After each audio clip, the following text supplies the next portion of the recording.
So, ayaw niya. Ako na lang daw. Pero maghintay ka, mga 4 na oras to happy dual citizen na, Mare. Dalawa na ngayon ang kaanyuan mo. Isang Pilipino at isang matanda.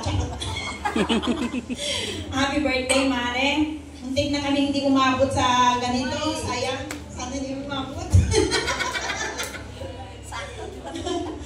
So, ano bang message? Gusto ko lang i-wish kita na patuloy ka pang bigyan ng magandang health ng Lord. Ma-extend pa ng ma-extend ang life para mas lalo pang marami ka pang magagawa sa ministry at kasama ng iyong behalf si Bishop. Gusto ko mag-thank you sa'yo for pagtanggap mo sa aking anak, si Jay, bilang iyong son-in-law, at pagtitiwala mo sa amin bilang isang pamilya. At huwag ka mag-alala, safe sa amin ang anak mo. At tinuring naman namin siyang bilang talagang parte ng aming pamilya.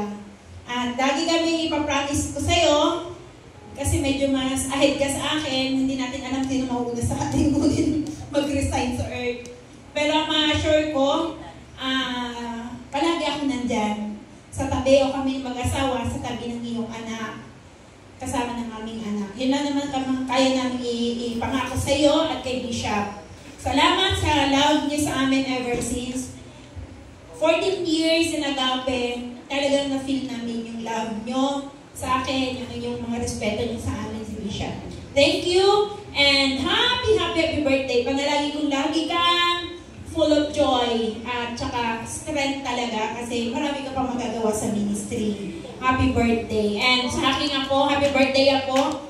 Hindi ko nahaba ng message ko sa'yo kasi marami pa tayong pagsasamahan ako. Love, love ni Grandma. Happy birthday, Mare.